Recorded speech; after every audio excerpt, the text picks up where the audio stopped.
ఆ కుటుంబంతో ఇక్కడ ఆరాధించుటకు ఈ రాత్రి వచ్చి ఉన్నాము నా ప్రభు. ఈ గృహ కూడికను మీ చేతికి అప్పగిస్తున్నప్పుడు మీరు దీవించండి, ఆశీర్వదించండి, మీ కృపను చూపించండి నా ప్రభు. మాకు ఇచ్చిన చక్కటి సహవాసం ఫెలోషిప్ బట్టి నీకు వందనాలు ప్రభు. ఈ సహవాసం ఇలా ప్రార్థనలు ఎదుగుతూ వెళుతుండ కొద్దీ నీ ఆరోగ్యము, నీ ఆయుష్, నీ ఆశీర్వాదం చేత మేమందరం అనుదినం వర్ధిల్లు చేయగలగాక నా ప్రభు. ఈ రాత్రి ఈ గృహ కూడికను దీవించండి, ఆశీర్వదించండి, నీ సిలువ నీడలో భద్రపరచండి, నీ కృప చొప్పున నడిపించి దీవించి ఆశీర్వదించమని యేసు నామములో అడిగి వేడుకొచ్చున్నాను తండ్రి. ఆమేన్.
హల్లెలూయా.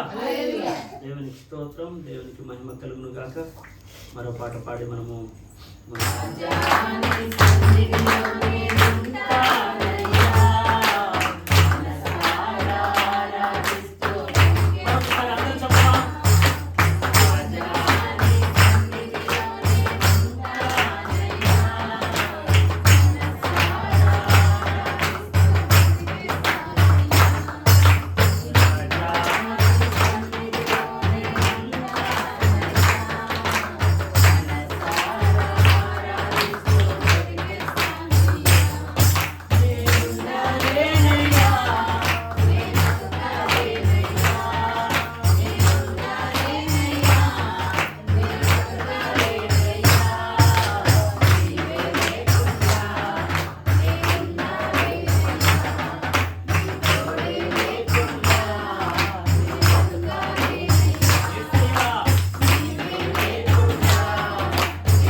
ప్రార్థన చేసుకుందామా?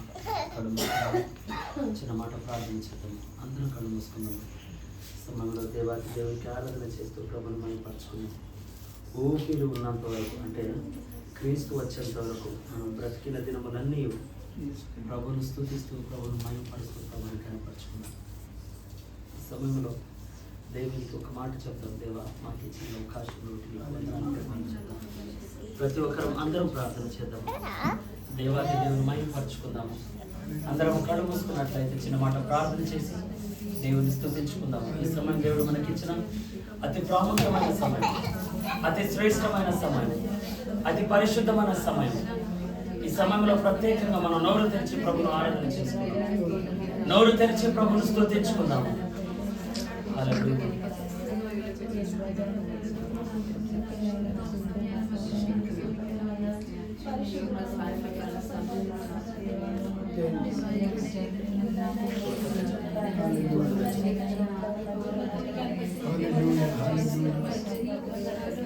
అయ్యా, మేమే పాటి వాళ్ళం, ఎలాంటి వాళ్ళం అయ్యా, నువ్వు మా నాయకుడు ఉన్నావు, మా ప్రధాని ఉన్నావు ప్రభా, మా గొప్ప నాయకుడు, మా గొప్ప దేవుడవు ఉన్నావు తండ్రి. నీకు వందనాలు అయ్యా. ఇక్కడ పాటల ద్వారానైనా నీ నామానికి మహిమపరచం తండ్రి. నీకు వందనాలు అయ్యా. ఇగో వాక్యం పరిచర్లో వెలుచుండగా ప్రభా, అయ్యా నాలుగుల గోడని నీ వాక్యము ఎలా జరుగుతున్నావు తండ్రి. నీకు వందనాలు. ఈ గృహంలోనైనా నీవు నివసించి ఉన్నావని మేము నమ్ముచున్నాం తండ్రి. నీకు వందనాలు అయ్యా. ఇగో నీ బిడ్డలు మేము అందరూ కలిసి నీ పాదాల దగ్గర ప్రార్థన చేస్తున్నాం తండ్రి. మా స్వరాన్ని వినే దేవుడు నీవేనైనా. నీకు వందనాలు. మా ప్రార్థనని ఆలకించే దేవుడు, మా గొప్ప నాయకుడు, నీకు వందనాలు చెల్లిస్తున్నాము. అబ్రాహాము దేవుడు, ఇస్సాకు దేవుడు, యాకోబు తండ్రి, నీకు వందనాలు చెల్లిస్తున్నాము. యాకోబు దేవుడు, మా దేవుడు తండ్రి, నీకు వందనాలు ప్రభా. అయ్యా ఇగోనైనా ఈరోజు ఇక్కడ గురువకుడికెళ్ళ బట్టి నీకు వందనాలు చెల్లిస్తున్నాం. ప్రతి దురాత్మ చీకటి ప్రభు నీ నామంలో బంధిస్తున్నాం తండ్రి. అయ్యా, ఈ ఇంట్లో ఏదైనా ఉన్నా కానీ యేసు నామంలో ఇప్పుడే విడుదల కలుగునుగా తండ్రి. నీకు వందనాలు. ఇగనైనా నీ బిడ్డలు ఎంతో జ్వరముతో, జలుబుతో ప్రభు నొప్పులతో పడి ఉన్నారా? ఈ క్షణమే యేసు నామంలోనే స్వస్థత కలుగునుగా తండ్రి. నీకు వందనాలు అయ్యా. డ్యూటీకి వెళ్ళినప్పుడు ప్రభా, ఈయనైనా బయటికి వెళ్ళినప్పుడు ప్రతి సమయంలో అయ్యా చిన్నల వరకు వృద్ధుల వరకు ప్రభా అయ్యా ఈ కుటుంబానికి నువ్వు రక్షించుమని ప్రార్థన చేస్తున్నాము, దీవించుమని ప్రార్థన చేస్తున్నాము అయ్యా. నీ పనిముట్లుగా ఉన్నాము, నీ నామంలో దీవిస్తున్నాము. నీ నామంలో ప్రభా దయ్యాలని ఎల్లగొడుతున్నాం తండ్రి. నీకు వందనాలు. నీ నామంలో ఈ కుటుంబానికి ప్రభా మేము నైనా ప్రార్థన చేస్తున్నాం తండ్రి. నీకు వందనాలు అయ్యా. అన్నని బట్టి, అక్కని బట్టి ప్రభా అయ్యా, రేణుకని బట్టి, అశోక్ని బట్టి, వాళ్ళకి ఇచ్చిన సంతానాన్ని బట్టి, లక్ష్మిని బట్టి, లక్ష్మి సంతానాన్ని బట్టి ప్రభా అయ్యా ఇగోనైనా చెల్లి సంతానాన్ని బట్టి ఈ ముగ్గురు కుటుంబాల కోసం మేము ప్రార్థన చేస్తున్నాము. నీ రక్తంలో కడగబడిన బిడలని ప్రభా నీ హస్తము ఎప్పుడు ఎల్లకాలం వాళ్ళకు నాయన అండగా నీడగా ప్రభా కొండగా నువ్వు ఉంచుతున్నావని నమ్ముతున్నాం తండ్రి. నీ బిడలని ఏ అపాయం జరగకుండా నువ్వు రక్షిస్తున్నావని మేము నమ్ముతున్నాము అయ్యా. ప్రార్థన చేస్తున్నాం దేవానికి వందనాలు అయ్యా. వాక్యం పరిచర్లో ఇప్పుడు ఎల్లుచుండగానైనా అయ్యా నీ దాసుని ద్వారా ప్రభా నువ్వు బయలుపరచుమని ప్రార్థన చేస్తున్నాము. నీ దాసునితో మాట్లాడమని ప్రార్థన చేస్తున్నాము. లోతైన మర్మాలు నీ వాక్యాన్ని ప్రభా ఇంట్లో జల్లుచుండగా ప్రభా దురాత్మ శక్తులు, సాతాను క్రియలు అయ్యా నీ నామంలో ఇప్పుడే పారిపోవాలి తండ్రి. నీకు వందనాలు అయ్యా. ఇగోనైనా కఠినమైన నీ వాక్యము ప్రభా ఇంట్లో బోధిస్తుండగా నాయన ప్రతి ఒక్కరి హృదయానికి తాకేటట్టు నువ్వు సహాయం చేయమని యేసు నామంలో ఈ ప్రార్థన సమర్పిస్తున్నాను తండ్రి. సమయాన్ని బట్టి నేను ప్రభువును ఎంతగానో మహిమపరుస్తున్నాను. మరొకసారి దేవునికి ఆరాధించుటకు, దేవుని వాక్యమును ధ్యానం చేయుటకు దేవుడు నాకు ఇచ్చిన అర్హతను బట్టి, అవకాశాన్ని బట్టి ప్రభువును మహిమపరుస్తున్నాను. 2వ సమయంలో నుంచి కొన్ని విషయాలు మనం ధ్యానం చేసుకుందాము. అందరం కలిసి మాట్లాడదాము, డిస్కస్ చేద్దాము. కనుక అందరూ బైబిల్ తెరిచినట్లయితే 2వ సమయంలో 6వ అధ్యాయము 12వ వచనం ఒక మాట చదువుకుందాము.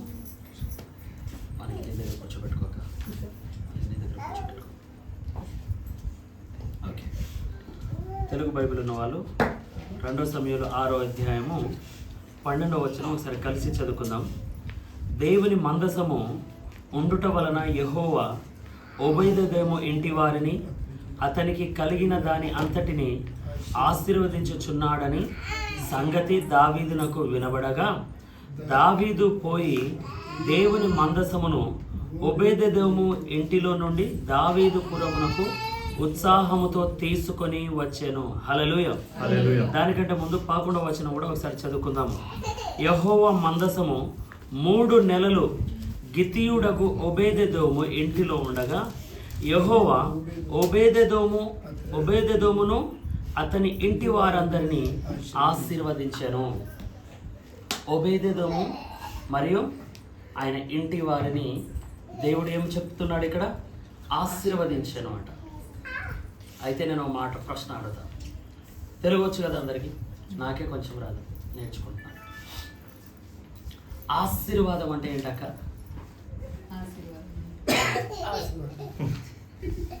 ఆశీర్వాదం ఆట గురించి మాట్లాడలేను, ఆశీర్వాదం పిండి గురించి మాట్లాడలేదు. బైబిల్లో యెహోవా ఒబేదెదోమును అతని ఇంటి వారిని ఆశీర్వదించెను అని ఉంది. ఆశీర్వాదం అంటే ఏంటి? అంటే మనం మంచిగా ఉంటే చేయకుండా దేవుడు ఆశీర్వాదం. ఓకే, మనం పాడైపోకుండా మన కుటుంబాలు బాగుండడము దేవుని ఆశీస్సులు. ఓకే, మీరు చెప్పడము ఆశీర్వాదం అంటే? మనం మంచిగా ఉండాలి, కుటుంబం ఎటుకోకుండా ఒక దగ్గర అందరం కలిసి ఉండడము దేవుని ఆశీర్వాదం. మీరు చెప్పండి అంటే? ఆమె చెప్పేది ఆమె తిన్నదే నేను తింటాను. మరి అంతే కదా. మీ మాటలో చెప్పండి, ఆశీర్వాదం అంటే? అంటే అందరం మంచిగా ఉండాలి, కుటుంబంలో మంచిగా ఉండకూడదు, అందరం మంచిగా ఉండాలి. మంచిగా ఉండడం కూడా దేవుని ఆశీర్వాదం. Very nice. మా లక్ష్మమ్మ ఎట్లా వెళ్ళిపోయింది? తల్లి, ఆశీర్వాదం అంటే ఏంటో చెప్తావా? అందరూ మంచిగా ఉండాలి. దేవునికి స్తోత్రం. ఒకసారి గట్టిగా చప్పట్లు కొడదాం. ఎందుకు చప్పట్లు కొట్టించారో తెలుసా? ఇన్ని నెలలు సంవత్సరాలుగా ఇక్కడ ప్రార్థన పెడుతున్నా ఇంట్లో. అంటే ఈ రోజు నాతో మాట్లాడింది, అడిగిన ఎమ్మటే ఆన్సర్ కూడా చెప్పింది. దేవునికి మహిమ కలుగును గాక.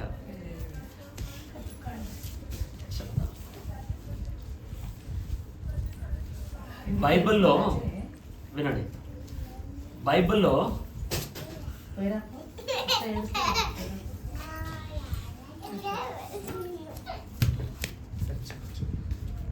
అన్ని విధాలుగా సెటిల్ అవ్వదు.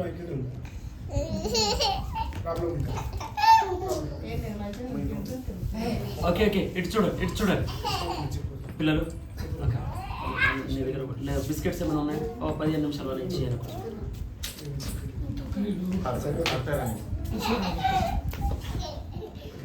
ఓకే. 3 విషయాలు జ్ఞాపకం చేస్తాం. మనము ఎందుకు గృహ కూడిక పెట్టుకోవాలి, ఆ గృహ కూడికలో దేవుని సన్నిధి ఉంటే ఏంటి లాభాలు, ఉండకపోతే ఏంటి నష్టము అనేది 3 విషయాలు చెప్తా. 10 నిమిషాలు నాకు కరెక్ట్ టైం ఇవ్వండి.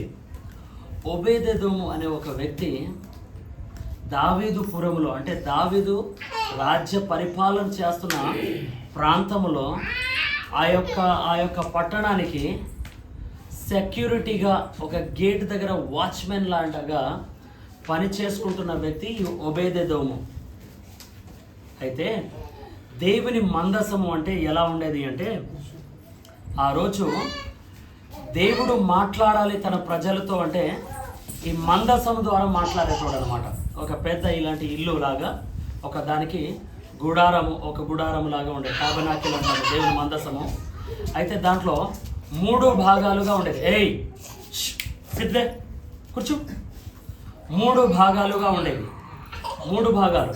మొదటి భాగం ఏంటంటే బయట ప్రాంగణం అనేటోళ్ళము, మధ్య భాగం ఏంటంటే పరిశుద్ధ స్థలం అనేటోళ్ళము, లోపల భాగము ఏంటంటే అతి పరిశుద్ధ స్థలము అనేటోళ్ళము.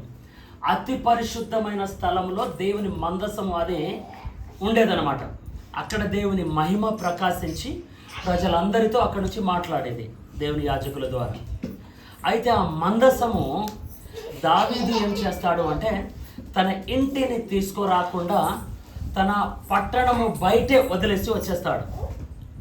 చోటు లేకనా లేదంటే ఆయనకి ఇష్టం లేకనా అది నాకు తెలియదు, కానీ ఆయన దావీదు పురములో అంటే ఆయన పట్టణంలో తీసుకురాకుండా అట్నే బయట వదిలేసి వచ్చేస్తాడు.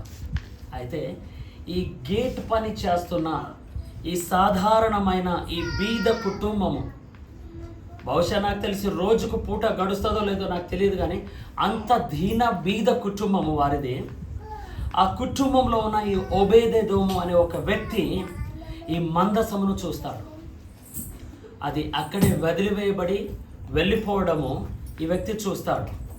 చూసిన ఎమ్మటే ఈ యొక్క ఓబేదెదోము తన హృదయంలో అనుకోవడమే కాదు, కానీ ఆ మందసమును తీసుకొని పోయి తన ఇంటిలో పెట్టుకుంటాడు. మందసము అంటే ఏమన్నాను నేను? దేవుని సన్నిధి. ఓకే, దేవుని ఆత్మ దానిపైన వచ్చేది, అది దేవుని సన్నిధి అనుకుందాం ఇప్పుడు మనం. సో దానికి ఈ వ్యక్తి ఏం చేశాడు? పట్టుకొని పోయి ఆయన ఇంట్లో పెట్టుకున్నాడు. ఇంట్లో పెట్టుకున్నప్పుడు ఎన్ని రోజులు పెట్టుకున్నాడంటే తెలుసా? ఎన్ని రోజులు? 3 నెలలు. ఎన్ని నెలలు? 3 నెలలు ఇంట్లో మందసమును పెట్టుకోగానే ఏం జరిగిందంట? బైబిల్ ఏమంటుంది? మనం చదివాము కదా, ఇటు చూడండి ఏం జరిగింది. కూర్చో. 3 నెలలు ఆయన ఇంట్లో పెట్టుకున్నప్పుడు ఆ మందసము దేవుని సన్నిధిని బైబిల్ ఏమంటుంది? 12వ వచనం ఒకసారి చదువుదాం మళ్ళీ. 6వ అధ్యాయము 12వ వచనములో, దేవుని మందసము ఉండుట వలన యెహోవా ఓబేదెదోము ఇంటి వారిని అతనికి కలిగిన దాని అంతటిలో ఆశీర్వదించుచున్నాడని సంగతి దావీదునకు వినబడగా. ఏమని వినబడ్డది దావీదు గంట? ఓబేదెదోము ఇల్లు. అరే, ఇప్పుడు వరకు ఈ ఓబేదెదోము రోజుకు కనీసం తిండి కూడా గడవదు వీళ్ళ ఇంట్లో, వేసుకోవడానికి మంచి బట్టలు లేదు, ఎప్పుడు చూసినా బీదగా ఉండే ఈ కుటుంబము వాళ్ళ చెవులో పడుతూ పడుతూ పడుతూ పడుతూ దావీదు చెవుల వరకు పడ్డది. ఏమని విన్నాడు అంటే, ఓబేదెదోము ఇల్లు బాగా దీవించబడుతుంది, ఓబేదెదోము బిడ్డలు బాగా చదువుకుంటున్నారు, ఓబేదెదోము బిడ్డలు బాగా ఆశీర్వదించబడుతున్నారు, ఓబేదెదోము ఇంట్లో బాగా ఆస్తి పెరిగిపోతుంది, ఓబేదెదోము ఇంట్లో మంచిగా ఆరోగ్యం ఉంటుంది, ఓబేదెదోము ఇంట్లో మంచిగా దేవుని వెలుగు ఉంటుంది, ఓబేదెదోము ఇంట్లో వాళ్ళ భార్య భర్తగా, వాళ్ళ కుటుంబము, వాళ్ళ మనవళ్ళు, వాళ్ళ మనవరాళ్ళు, వాళ్ళ బంధువులు, వాళ్ళ చుట్టాలు, వారి ఇంట్లో ఉన్న దాసులు అందరూ బహు దీవెనకరంగా ఉన్నారు అని అందరూ మాట్లాడుకోవడము ఒకరి నోట ఇంకోరి చెవికి, వారి నోటి నుండి ఇంకోరి చెవికి, వారి నోటి నుండి ఇంకోరి చెవికి, ఇలా ఎక్కడికి చేరుకుందంట? దావీదు చెవుల వరకు. మంచిది ఈరోజు దీన్ని కొంచెం ఈ లోకంలో మాట్లాడదాము. మంచిది వినబడడానికి మనుషుల యొక్క చెవిలో చాలా లేటుగా వెళ్తుంది, కానీ చెడు నీ ఇంట్లో ఒక మాట మాట్లాడావో లేదో, ఒకరికి చెప్పావో లేదో, నిమిషంలో దేశం పాకిపోద్ది. ఓబేదెదోము ఇంట్లో దేవుడిచ్చిన ఆశీర్వాదం మెల్లమెల్లగా దావీదు వరకు పాకిందంట. అయితే దావీదు ఏమన్నాడు? ఓబేదెదోము దీవించబడ్డాడు కదా. అయితే దావీదుపురంలో కరువులు వచ్చాయి, వాళ్ళ ప్రజలకు ఇబ్బందులు పడ్డారు, తినడానికి తిండి సరిగా లేదు, పంటలు సరిగా పండించడం లేదు, ఇంట్లో సమస్యలు భయంకరంగా అయిపోతుంది. అయితే ఒక దినము నాడు ఏం జరిగిందంటే, దావీదు తెలుసుకున్నాడు, అరే నా ప్రజలకు ఏం చేస్తే బాగవుతుంది, ఈ ప్రజలకి ఏం చేస్తే బాగవుతుంది, ఎందుకు ఈ ప్రజలు ఇంత కష్టంలో ఉన్నారు, ఎందుకు ఇంత ఇబ్బందులో ఉన్నారు, పంటలు పండడం లేదు సరిగా, ఆశీర్వాదం ఉండడం లేదు సరిగా, ఇళ్లలో గొడవలు, కష్టాలు, రాజ్యంలో పరిపాలన సమాధానం లేదు, సంతోషం లేదు, నాకు సంతోషం లేదు, నా ఇంట్లో కూడా సమాధానం లేదని దావీదు అనుకుంటూ ఉన్నాడు. అయితే ఒక దినం విన్నాడు, అరే ఆ వ్యక్తి బహు దీవించబడుతున్నాడట. కేవలము ఆయన ఇంట్లో దేవుని సన్నిధి ఉండడం ద్వారా ఆ వ్యక్తి దీవించబడ్డాడు. అప్పుడు ఎలిగింది దావీదుకు ఏమని? అయ్యో, నేను ఎంత తప్పు పని చేశా, నేనెంత మూర్ఖుణ్ణి, దేవుని సన్నిధిని నా ఇంటి బయట వదిలేసి, ఈ యొక్క మందిరం నుంచి బయట వదిలేసి వచ్చేసా, అందుకనే నా ప్రాంతము, నా ఇల్లు, ఈ మందసం, ఈ యొక్క పట్టణం దీవించబడడం లేదు. ఆయన ఇంట్లో దేవుని మందసం ఉంది, 3 నెలల్లోనే ధనవంతుడైపోయాడు. ఎట్టయినా మందసమును తీసుకొని రావాలి అని అనుకొని దావీదేం చేస్తాడు? వెళ్ళి ఆ మందసమును తీసుకొని వచ్చి సంతోషంతో ఇంటికి తీసుకొస్తాడు, దేవాలయంలో పెడతాడు. అప్పుడు దావీదు దేవుని కార్యాలు బహు గొప్పదిగా చూస్తాడు. ఎందుకు చెప్తున్నాను ఈ మాట అంటే, ఈ రాత్రి మీకు అందరికి జ్ఞాపకం చేస్తాను. ఒక ప్రశ్న, ఇంట్లో ప్రార్థన మనం ఎందుకు చేయాలి? చెప్పక అందరం మంచిగా ఉండాలి, మన చుట్టాలు బంధాలు అందరూ మంచిగా ఉండాలి, చెడు ఆలోచనలు రావద్దు, మంచిగా బతకాలి, మంచిగా ఉండాలి. మంచిగా ఉండాలని ప్రార్థన చేస్తాం కదా అమ్మ. నువ్వు చెప్పు, సాయంత్రం ప్రార్థన చేస్తారు కదా, గృహాలలో ప్రార్థన ఎందుకు చేస్తాము? మనం తిని పండుకుంటప్పుడు కూడా ఏ శక్తి రాకుండా, ఏ గాలి రాకుండా, ఏ శక్తి అని మన దగ్గర రాకుండా, మనం మంచిగా ఉండేటట్టు, మనం ఎవరి దగ్గర పోకుండా, ఎవరు మనలా ఓ మాట అనకుండా చేసుకుంటాం. కుటుంబంగా కలిసి చేసుకోవడం ముఖ్యమా? ఆ కుటుంబం కొంచెం కలిసి చేస్తున్నాం. ఓకే, రేణుకక్క నువ్వన్న చేసుకుంటారు కదా, ఓకే. ఎందుకు చేస్తావు? ఎందుకు చేస్తావు చెప్పండి, ఎందుకు చేస్తావు? మేము మా పిల్లలు మా భవిష్యత్తు నువ్వు, నీ భర్త, నీ పిల్లలు అందరూ బాగుండాలి, దేవుని ఆశీర్వాదం మా పైన ఉండాలని ప్రార్థన చేస్తారు. ఓకే, ఒక్కసారి కెమెరా వెనక తిప్పుతాము, నీ వెనకలు తిప్పు. ఓకే ఓకే, వద్దు వద్దు వద్దు. అంకుల్ మీరు చెప్పండి, ఇంట్లో ప్రార్థన ఎందుకు చేయాలి? మంచిగా ఉండాలని చేయాలి. ప్రణీత, ప్రార్థన చేస్తావా నువ్వు మీ ఇంట్లో? ఎందుకు చేస్తావు చెప్పు ఒకసారి. అక్కడ చెప్పు, ఎందుకు చెప్తావు? ఎందుకు చేస్తావు? ఎందుకు చేయాలి ప్రార్థన?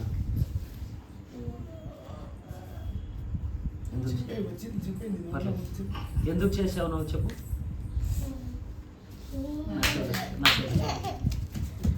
సాధారణంగా కుటుంబాల్లో ప్రార్థన ఎందుకు పెడతాం మనము అంటే, ఇంట్లో సమాధానం కోసము, దేవుని సన్నిధి కోసము, ఒకరికొకరము బలపరచుకోవడం కోసము, ఒకరికొకరు సహవాసంలో ఎదగడం కోసము, ఒకరికొకరు ప్రోత్సహించుకోవడం కోసము.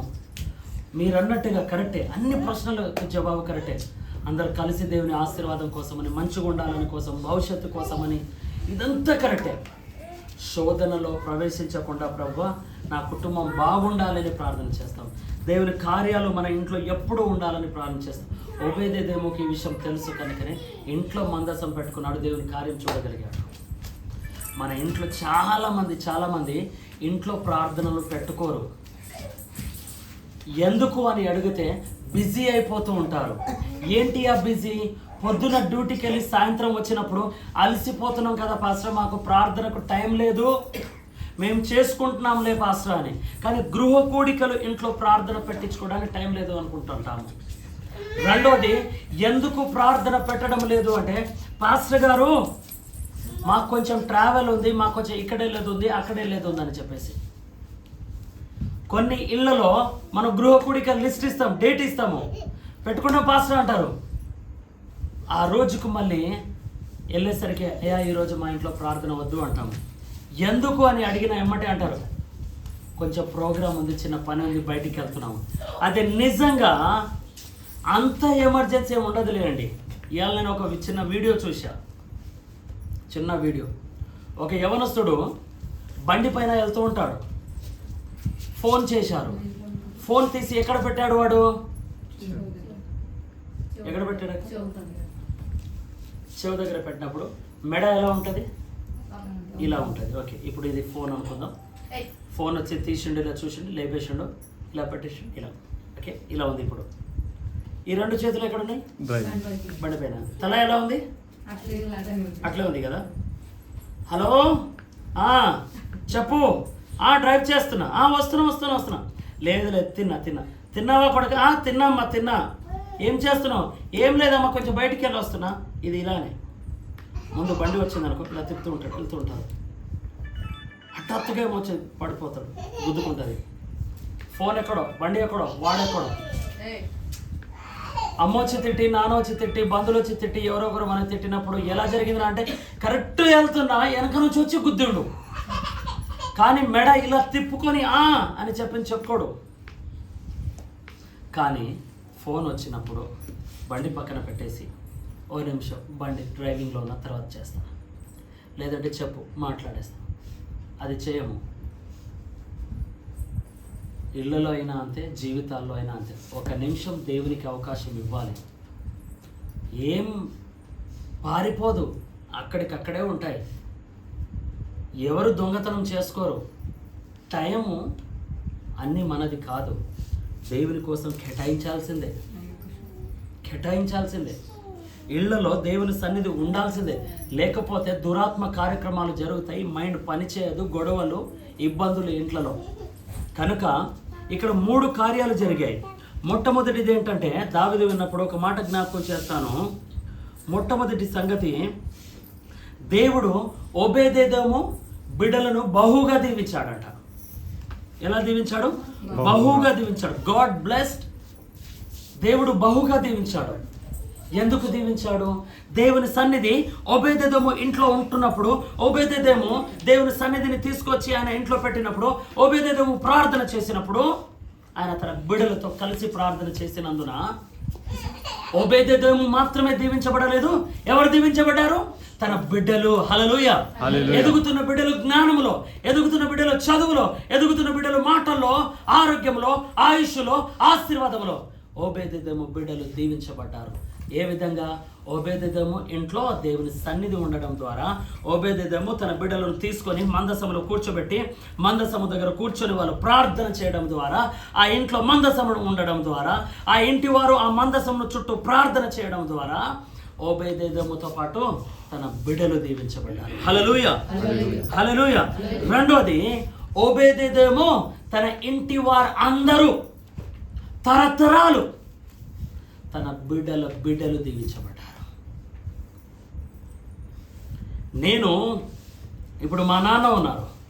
మా నాన్న ఆ మందసమును తీసుకొని ఇంటిలో ప్రార్థన మొదలుపెట్టినప్పుడు, లేదా ఇంకో మాట చెప్తా, మా నాన్న దేవునికి నమ్ముకొని దేవునికి మహిమపరుస్తూ ఇంట్లో మోకరించి ప్రార్థన చేస్తున్నప్పుడు, తన బిడ్డల గురించి ప్రార్థన చేసినప్పుడు, తన మనవల గురించి ప్రార్థన చేసినప్పుడు, తన బిడ్డ అయిన నేను మాత్రమే, కుమారుడైన నేను మాత్రమే కాదు, కానీ దేవుని వాక్యం అంటుంది నా బిడ్డలు కూడా దీవించబడ్డారు. అంటే ఓబేదెదోము యొక్క మనవరాళ్ళు కూడా దీవించబడ్డారు.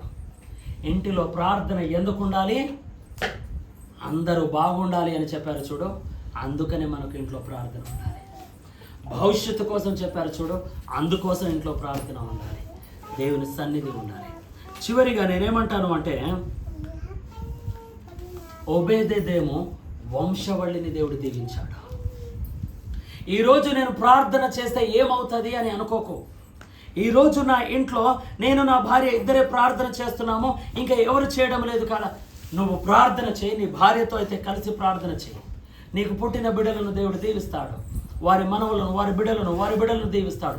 దేవుని సన్నిధి నీ ఇంట్లో ఉంటే నీ ఇంటిలో పుట్టిన ప్రతి బిడ్డలు ఆశీర్వదించబడతారు.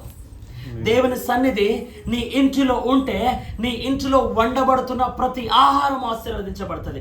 నీ ఇంటిలో తెచ్చే ప్రతి డబ్బు ఆశీర్వదించబడుతుంది. నీ ఇంట్లో కలిగే ప్రతి సంపద ఆశీర్వదించబడుతుంది. ఎందుకో తెలుసా? ఆ ఇంటిలో దేవుని సన్నిధి ఉంది కనుక. ఎవరి ఇంటిలో దేవుని సన్నిధి ఉండదో వారి ఇంటిలో ఎన్ని డబ్బులు తెచ్చినా, ఎన్ని బియ్యం వండినా, ఎన్ని బస్తాలు బియ్యం తెచ్చినా, ఏ పని చేసినా, దేవుని సన్నిధి లేని ఇంటిలో ఎన్ని బస్తాలు తెచ్చినా అవి అయిపోతాయి. ఎన్ని లక్షలు తెచ్చినా అవి ఆరిపోతాయి. కానీ దేవుని సన్నిధి ఏ ఇంటిలో ఉంటుందో, ఓబేదెదోములాగా వారి ఇంటిలో ఓబేదెదోము దీవించబడినట్టు, వారి బిడ్డలు దీవించబడినట్లు, వాళ్ళ మనవరాలు దీవించబడినట్లు, వాళ్ళ తరతరాలు, రానున్న తరాలు దేవుడు దీవించినట్లు నీ ఇంటిలో ప్రార్థన ఉంటే, ఆ ఇంటిలో కన్నీళ్ళు ప్రార్థన ఉంటే, ఆ ఇంట్లో గృహ కూడిక ఉంటే, ఆ ఇంట్లో దేవుని స్తుతించే హృదయాలు ఉంటే, ఆ ఇంట్లో దేవుని సన్నిధి ఉంటే, తెచ్చే కొన్ని బియ్యము కూడా, ఆ బియ్యంలో నువ్వు వండుకునేది పిడికెడు బియ్యం ఉన్నా పర్లేదు, మీకు ఆశీర్వాదం కలుగుతుంది. మీ కుటుంబంతో ప్రార్థన చేసినప్పుడు ఆ ప్రార్థనలో మీ మనవలు, మీ మనవరాళ్ళు, మీ బిడ్డలు, మీ భార్య, మీ భర్త, మీ కుటుంబము, మీ బంధువులు, ఎక్కడ ఎవరైతే మీరు ప్రార్థన చేస్తున్నారో వారి మధ్యలో ఎవరైనా ఉండని దేవుని సన్నిధి వారిని దీవిస్తుంది. కనుక ప్రార్థనకి తక్కువ అంచనా పెట్టకూడదు. ఎవరి ఇంటిలో ప్రార్థన ఉందో ఆ ఇంటిలో ఎవరైనా రాని వారు దీవించబడే వెళ్తారు. ఎందుకంటే ఓబేదెదోము ఇంటిలో వచ్చిన ప్రతి ఒక్కరు దీవించబడ్డారు. లైనేజ్, ఆయన తరము దీవించబడ్డది. తరము అంటే ఈరోజు మీరు ఉన్నారు, అశోకన్న ఉన్నాడు, అశోకన్నకు పుట్టిన బిడ్డలు వీళ్ళు ఉన్నారు. వీళ్ళకు పుట్టే బిడ్డల గురించి దేవుడు మాట్లాడుతున్నారు. మీకు మాత్రమే దీవించలేదంట దేవుడు, అశోకన వంశాన్ని, వాళ్ళకు పుట్టిన బిడ్డలను, వాళ్ళ భవిష్యత్తులో పుట్టబోయే బిడ్డలను కూడా దేవుని మందసము అక్కడ ఉండడం ద్వారా నీ వంశవళినే దీవిచ్చేస్తున్నాను పో అని అంటాడు దేవుడు. ఇంటిలో ప్రార్థన ఉంటే అంత ఆశీర్వాదం ఉంటుంది. ఇది నిర్లక్ష్యం చేస్తారు చాలామంది, కనుకనే వారి ఇంటిలో ఆశీర్వాదం చూడరు. శ్రమలు వస్తాయి, కష్టాలు వస్తాయి, బాధలు వస్తాయి, జ్వరాలు వస్తాయి, తలనొప్పులు వస్తాయి, గొడవలు వస్తాయి, అన్నీ వస్తాయి. కానీ వీటిలో నుంచి జయించే శక్తి దేవుని సన్నిధి ఉన్న ఇంటిలో మాత్రమే ఉంటుంది. శోధనను జయించే శక్తి ఎవరింట్లో ప్రార్థన ఉంటుందో వారింట్లో మాత్రమే ఉంటుంది. ఎవరింట్లో ప్రార్థన ఉంటుందో వాళ్ళ డబ్బులు మాత్రమే సమాధానం తెచ్చిపెడుతుంది. వారు తినే తిండి మాత్రమే ఆరోగ్యం కలుగుతుంది. వారి డబ్బు మాత్రమే మిగులుతుంది. ప్రార్థన లేని ఇళ్ళు ఎన్ని కోట్లు సంపాదించినా వారి ఇంట్లో ఆ డబ్బు ఉండదు, వారు తినే తిండిలో సమాధానం ఉండదు, ఆరోగ్యం రాదు. కారణము ప్రార్థన వారి ఇంటిలో ఉండదు. శోధన ఉంటుంది కాబట్టి అపవాది కుటుంబాన్ని నాశనం చేస్తుంది. కాబట్టి నాశనం చేసే కుటుంబాలు దేవుని ఆశీర్వాదం ఉండదు. కనుక మనం ప్రార్థనలో గడపాలి. కనుక వారి ఇంట్లో ప్రార్థన ఉండాలి. హల్లెలూయా, హల్లెలూయా. ప్రార్థన చేద్దాం, దేవుని సన్నిధిలో పోరాడదాం. అనునిత్యం దేవుని సన్నిధి మన ఇంట్లో ఉంచుదాం. నీ పడక గది దీవించబడుతుంది, నువ్వు వండే కిచెన్ దీవించబడుతుంది, నీ బాత్రూము, నీ హాలు, నీ ప్రాంగణం ప్రతిదీ దీవించబడుతుంది. యెహోవాదేమో పొలంలో వెళ్తే పొలం దీవించబడ్డది, ఊరిలో వెళ్తే ఊరు దీవించబడ్డది, అడిగి నడిచిన ప్రతి ప్రాంతం దీవించబడ్డది. దేవుని సన్నిధితో నువ్వు ప్రయాణం చేయి, నువ్వు ఎల్లు ప్రతి ప్రాంతంలో ఆశీర్వాదం కలుగుతుంది. నువ్వు చేయి ప్రతి పనులో దీవెనలు కలుగుతున్నాయి. నిన్ను నువ్వు ఆశీర్వాదము ఆరోగ్యముతో పాటు నువ్వు చేతుల నుంచి ప్రార్థన చేసే ప్రతి ఒక్కరు ఆరోగ్యముతో సమాధానంతో ఉంటారు. కనుక నీ ఇంటిలో దేవుని మందసమును ఉంచు, అంటే ప్రార్థనను పెట్టుకో, ప్రార్థనలో ఎదగండి. ఆ ఇల్లు ఎప్పుడు దీవెనకరంగానే ఉంటుంది. వారితో ఉండేవారు కూడా దీవెనకరంగా ఉంటారు. వారితో సహవాసంలో ఉండేవారు కూడా సంతోషంతో సమాధానంగా ఉంటారు. దేవుని మందసము చాలా ప్రాముఖ్యమైనది ప్రతి ఇంట్లో. అనగా ప్రతి ఇంట్లో గృహ కూడికలు, ప్రార్థన జీవితం చాలా ప్రాముఖ్యమైనది. కళ్ళు మూసుకొని ప్రార్థించేద్దాం. ప్రార్థన చేసుకుందాం. మందసం అనగా దేవుని సన్నిధి. దానికి పరిశుద్ధాత్మని కూడా వాడవచ్చు. ఒకవేళ దేవుని సన్నిధి మనలో ఉండకపోతే మనం చేయలేదు. ఒక ఏబేదు మరి దావీదు దగ్గర పనిచేసేవాడు ఓబేదు మరి ప్రత్యేకంగా దేవుని సన్నిధిని గుర్తుపట్టుకొని ఆ పరిశుద్ధాత్మని ఆయన ఇంట్లో పెట్టుకున్నాడు. కాబట్టి వాళ్ళందరూ దీవించబడ్డారు. దావీదు ఎప్పుడు నిర్లక్ష్యం చేశాడో మళ్ళీ ఆయనకి పడిపోయాడు. మరి దేవుని సన్నిధి ఒకవేళ ఈ ఇంటిలో ఈరోజు ఉంటే వీళ్ళు దీవించబడుతున్నారు మనం నమ్మాలి. ఒకవేళ లేకున్నా కానీ దేవుని సన్నిధి రావాలని బిడ్డలేక ప్రార్థన చేద్దాం. అన్న కుటుంబానికి, బిడ్డ లక్ష్మి కుటుంబానికి, వెంకటేష్ కుటుంబానికి దేవుడు మనం వచ్చి దేవుని సన్నిధి అంటే దేవుని పరిశుద్ధాత్మ మన ఇంటిలో ఆ మందసం అనేది హిందువులు ఇప్పుడు దాకా వాళ్ళ ఒక నమ్మకం ఏదో ఒక గర్భగుడి అని వాళ్ళ ఇంట్లో పెట్టుకోవాలి, గుడి మధ్యలో పెట్టుకుంటారు. అందరం ప్రార్థన చేద్దాం. అది మన మందసం పరిశుద్ధ మన ఇంటిలో మధ్యన ఉండాలి, మన హృదయంలో ఉండాలి, మన పిల్లల్లో ఉండాలి. ఆ పరిశుద్ధాత్మ ఎప్పుడు ఉందో మనకి ఏ భయం లేదు. స్తోత్రం స్తోత్రం. హల్లెలూయా హల్లెలూయా హల్లెలూయా హల్లెలూయా హల్లెలూయా. మా ప్రభువా, ఓబేదుతో మాట్లాడిన దేవుడు, వాళ్ళ బిడ్డలతో మాట్లాడిన దేవుడు, వాళ్ళ కుటుంబంతో మాట్లాడిన దేవుడు, అయాన్ని పరిశుద్ధ సన్నిధి ఇంటిలో నింపమని ప్రార్థన చేస్తాం. నీ మందాసం అనగా ప్రభా నీ శక్తి ఇక్కడ దిగి రావాలని ప్రార్థన. ఆ శక్తితో మీరు నింపబడాలి ప్రభు. అయ్యా కొడుకు కోడలు దీవించబడాలి, వారి పిల్లలు దీవించబడాలి. అయ్యా ఒక కూలి వారు ప్రభు పొద్దున కూలికి పోతే సాయంత్రం వాళ్ళు మా ప్రభు పోయి ఉడికింది. అలాంటి వ్యక్తి ఒక రాజుగా మారిపోయాడు. అంటే అక్కడ పరిశుద్ధాత్మ శక్తి ఉందని, ఆ పరిశుద్ధాత్మ శక్తిని వాళ్ళు కాపాడుకున్నారు. అయ్యా ఇవి కుటుంబం ప్రభు, ఈ జెరూసలేం సంఘములో ప్రత్యేకమైన దీవించబడిన కుటుంబం, ఎంతో ప్రేమించిన కుటుంబం. అయ్యా ఎంతో కార్యం చేసావు నాయన, చనిపోయే వాళ్ళని బ్రతికించావు. అయ్యా ఏదో ఒక దినములో మేము ఎక్కడో ఏదో అయిపోయి వాళ్ళని ఈరోజు నడిపిస్తున్నాం. నీ కుమారుడు వెంకటన్న ఎమ్మడి ప్రభు, మరి వారి కుటుంబం ఎంతోమంది 100 మంది ఈరోజు క్రైస్తవుడు ఉన్నారంటే వారి కుటుంబంలో నీ సన్నిధి ఉంటుంది ప్రభు. అయ్యా ఓపిక ఉంటుంది కాబట్టి పరిశుద్ధాత్మ ఉందని నమ్ముచున్నాను. ఓపిక లేకపోతే పరిశుద్ధాత్మ మందసం ఉండేది కాదు ప్రభు. ఓపికతో నీ సన్నిధి మేము వాడుకోవాలి ప్రభు, మా ఇంటిలో ఉంచాలి ప్రభు. ఆ పరిశుద్ధాత్మ శక్తి మా పిల్లలను మా కార్యాలు నడిపించాలి. ప్రత్యేకంగా దీవించు ప్రభు. ప్రతి దురాత్మ శక్తులు నజరుడైన యేసు నామములో ఇప్పుడే బంధించబడుతుంది ప్రభు. అయ్యా ఈ కుటుంబం దీవించబడుతుంది ప్రభు. అయ్యా మందసం అనగా పరిశుద్ధాత్మ వస్తే శాతాను రాడు ప్రభు. ఏది తలనొప్పి కూడా రాడు ప్రభు. అది వచ్చినాక నువ్వు బాగు చేస్తావు ప్రభు. స్తోత్రం నాయన. నీ పరిశుద్ధాత్మ శక్తి ఒకసారి దిగి రావాలని ప్రార్థన చేస్తాం. లక్ష్మి జీవితం ప్రభు గొప్ప కార్యం చేసావు కాబట్టి చిన్న చిన్న ఒక చెట్టుని పురుగు లాంటిది ప్రభు. దానికి తట్టుకొని దాని నుండి కొమ్మలు రావాలి ప్రభు. స్తోత్రం. నీ బిడ్డని కన్నీరు కార్చకుండా ఈ పరిశుద్ధాత్మ అనగా వారి మధ్యన దిగమని ప్రార్థన చేస్తాం. వారి సమస్య కొట్టివేమని ప్రార్థన చేస్తాం. సంతోషం ఉండేటట్టు సహాయం చేయండి ప్రభువా. నీ కృపా కలిగిన కాపుదల దయచేయమని ప్రార్థన చేస్తాం. వెంకటేశ్వర కొంచెం మనం దీవించండి, ఆశీర్వదించండి ప్రభువా. అలాగనే నీ కుమారుడు ప్రభు మన నరేంద్ర కృష్ణ ఒకసారి జ్ఞాపకం చేసుకుని ఆశీర్వదించండి ప్రభు. వారికి కూడా కొన్ని సమస్య ఉంటుంది, ఆ సమస్యను విడుదల చేయమని ప్రార్థన చేస్తున్నాం. నీ కుమారుడు ప్రభు రాకేష్ని వారి కుటుంబం దీవించండి, మమ్మల్ని మా కుటుంబం దీవించండి ప్రభు. అయ్యా నీవు ఉంటే మేము ఎంతో గొప్పవాడు ప్రభు. నీవు లేకపోతే మేము ఏ పార్టీ పనికిరాని వాడు, పెంట కుప్ప మీద పారివేసిన జీవితం లాంటి ఆ ప్రభు. ఉపయోగించుకొని ఎంతో పనికి రాకుండా అక్కడ లెక్కలేని వాడుగా అనిపించుకున్నాడు ప్రభు. కానీ నీ పరిశుద్ధాత్మ సన్నిధి వారి ఇంటిలో ఎప్పుడు వచ్చిందో అందరికంటే గొప్పవాడుగా అనిపించుకున్నాడు ప్రభు. దీవించండి, ఆశీర్వదించండి. నీ పరిశుద్ధాత్మ సన్నిధి మాతో ఈ కుటుంబంతో ఉంచండి. ఈ సావాసం ఎల్లవెల్ల దీవించబెట్టాడు, సహాయం చేయమని. అలాగనే ప్రభు చంద్రకేళని వారి కుటుంబాన్ని కూడా మార్చండి ప్రభు. నడిపించండి, దీవించండి, ఆశీర్వదించండి. ఈ సమయంలో ప్రభు మా ఇంటిలో సమస్య ఉంది ప్రభు. రక్త బంధంలో నీ చిత్తమైతే అక్కడ పోయి నువ్వు మాట్లాడు ప్రభు. ఇదే అనుకూలమైన సమయం. సౌలుని పౌలుగా మరణం నుంచి బయట తెచ్చావు ప్రభు. నేను దూషించారా ప్రభు?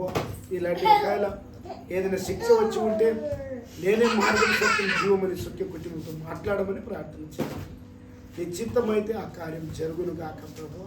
ఈ సమస్య మా కుటుంబంతో మా సంఘంతో ఎవరికి కష్టం లేకుండా దీవించబట్టి సహాయం. మా ప్రార్థన ఈ కుటుంబం ప్రత్యేకంగా దీవించబట్టి సహాయం చేయాలి. నజరేయుడైన యేసుక్రీస్తు నామములో అడిగి వేడుకుంటున్నాను తండ్రి. పరమ తండ్రి దేవుని ప్రేమ, మన ప్రభు అయిన యేసుక్రీస్తు కనికరం కాపుదల కూడిన బిడ్డలని ఈ కుటుంబానికి దేవుని పరిశుద్ధాత్మ సదాకాలం తోడే నడిపించుగాక.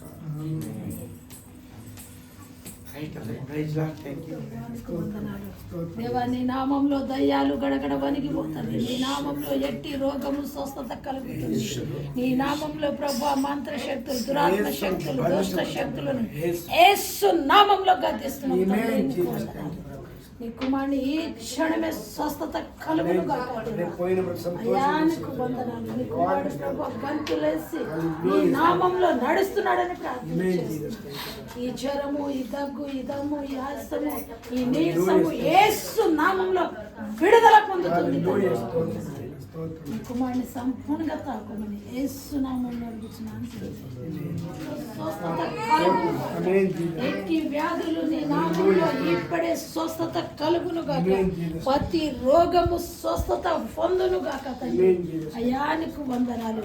నీ బిడ్డని ప్రభు నడుము నొప్పులని, మోకాల నొప్పులని, చేతులు లాగటము, ఎదురు రంగుల నొప్పులని ఇప్పుడే విడుదల కలుగుతానని తాకి స్వస్థపరచుమని యేసు నామములో అడుగుతున్నాను తండ్రి.